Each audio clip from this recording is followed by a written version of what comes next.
अस्सलाम वालेकुम, मेरा नाम हाफिज़ कासिम है। जैसे कि बहुत लोगों का सवाल था कि पंजाब यूनिवर्सिटी के हॉस्टल में कैसे अप्लाई करते हैं, कैसे अलॉटमेंट हासिल कर सकते हैं, तो इस सिलसिले में बात करते हैं हॉस्टल इंतज़ामिया से। अस्सलाम वालेकुम। वालेकुम अस्सलाम। सर, आपका नाम क्या है? मेरा नाम हाफिज़ मोहम्मद आसिफ़ है। और आप इस पंजाब यूनिवर्सिटी में कब से हैं?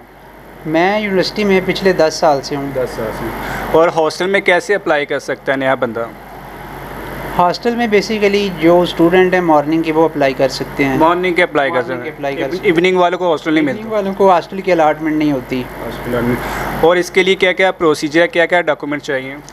सबसे पहले तो आपने अपना मेडिकल करवाना है। मेडिकल लाजमी है? मेडिकल हेल्थ सेंटर से आपको रिपोर्ट लेनी पड़ेगी। रिपोर्ट लेनी तो उसका तरीकाकार ये होता है कि आपने एक चालान फॉर्म लेना है, वो HBL से आपको मिलेगा, यूनिवर्सिटी न्यू कैंपस से।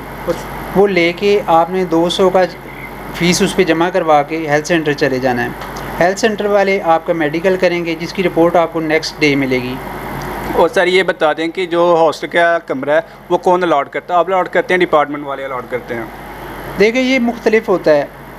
अक्सर औकात ये होता है कि हाल कौंसल की तरफ से फ़ार्म इशू किए जाते हैं डिपार्टमेंट को, तो डिपार्टमेंट वाले आपको हॉस्टल अलाट करते हैं, और रूम जो है वो भी डिपार्टमेंट अलाट करता है। डिपार्टमेंट अलाट करता है। और कभी कभार ऐसा होता है कि हाल कौंसल की तरफ से ये हिदायत जारी की जाती है कि रूम हॉस्टल अलाट करेगा। रूम हॉस्टल अलाट करेगा? हॉस्टल मतलब दोनों तरह से होता है, कभी कभार हॉस्टल भी अलाट करता है और डिपार्टमेंट भी। तो सर, इसके लिए क्या क्या प्रोसीजर है, डॉक्यूमेंट क्या क्या चाहिए एक स्टूडेंट को? स्टूडेंट्स को अपने तमाम डॉक्यूमेंट्स चाहिए होते हैं। जिस तरह के आपने डिपार्टमेंट में अप्लाई किया तो उसके साथ आपने डॉक्यूमेंट्स लगाए ना, उसी तरह आपको डॉक्यूमेंट्स चाहिए। और इसके साथ एक इजाफी 2 चीज़ें ये चाहिए कि आपने जो बैंक में चालान जमा करवाया है डिपार्टमेंट की फ़ीस का, उसकी कापी भी आपने साथ लगानी है, और जो आपको मेडिकल सर्टिफिकेट मिला है वो साथ लगाना है। ये ज़रूरी हैं। ये ज़रूरी है? ज़रूरी हैं। और सर, ये इस हॉस्टल में कमरे किस टाइप के होते हैं? हॉस्टल में 3 तरह के कमरे हैं हमारे पास। एक ऐसा कमरा होता है जिसमें 4 अलाटमेंट होती हैं, एक कमरा होता है उसमें 2 अलाटमेंट हैं, और एक ऐसा भी है कमरा जिसमें 3 होती हैं। सर, जो 4 कमरा उसको डॉर्मेट्री कहते हैं? डॉर्मेट्री कहते तो हैं। जिसमें 2-3 हो उसको बॉक्स? 3 वाला बॉक्स होता है और 2 वाला क्यूब होता है। 2 वाला क्यूब होता है। और उसके बाद इस हॉस्टल में फैसिलिटीज़ क्या मिलती हैं स्टूडेंट को?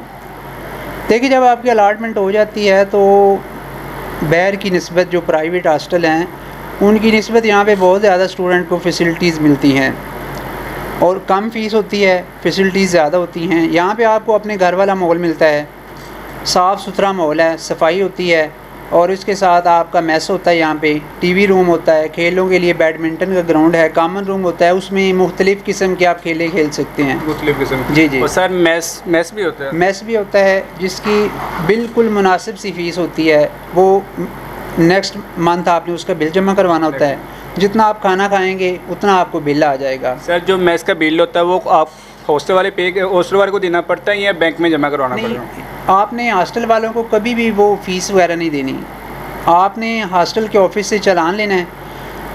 वैसे तो होता ही है कि ऑफिस वाले आपके रूम में चालान भेज देते हैं, अगर आपको नहीं मिलता तो फिर आप ऑफिस से रब्ता करें। ऑफिस से रब्ता करें। और सर, इस हॉस्टल में रूम कितने हैं जो स्टूडेंट को अलाउ है? यहाँ पे रूम हमारे पास स्टोर्स के अलावा 106 कमरा है जो स्टूडेंट्स के लिए हैं। स्टूडेंट के लिए।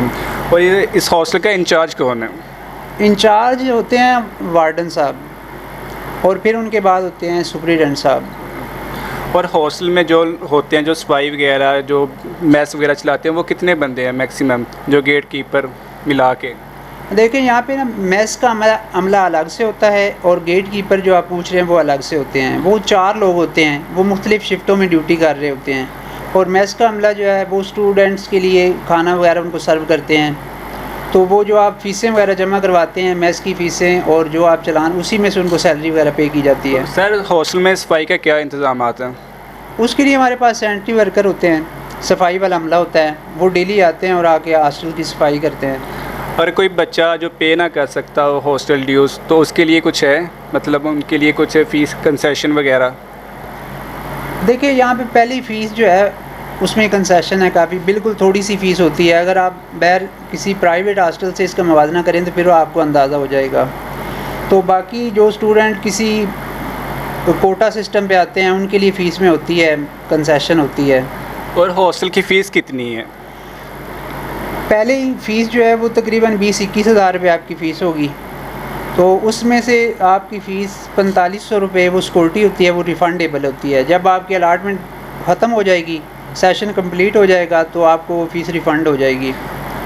और ये जो फ़ीस आप बता रहे हैं 20-21 हज़ार, ये पूरे साल की होती है या 6 मंथ की होती है? नहीं, 1 साल की फ़ीस होती है। पूरे 1 साल की 1 फ़ीस साल की होती फ़ीस है, है। जिसमें आपको बिजली वगैरह हर चीज़ वगैरह? इसमें सारी चीज़ें शामिल हैं। आपकी मेस की सुई गैस होती है, बाकी आपको पानी का कोई बिल नहीं आता, इलेक्ट्रिक का कोई बिल नहीं आता। तो टोटल सारी फैसिलिटीज़ जो हैं वो फिर एक ही फ़ीस है बस, आपकी 1 साल बाद आपने जमा करवानी होती है। और अगले साल जो मैंने आपको बताया कि सिक्योरिटी वो उसमें से मिना हो जाएगी, कम हो जाएगी, तो फिर वो आपकी तकरीबन 16,000 रुपये फ़ीस बन जाएगी। 16,000 रुपये फ़ीस बन जाएगी। सर बहुत शुक्रिया आपका बात करने के लिए, हमें टाइम देने के लिए।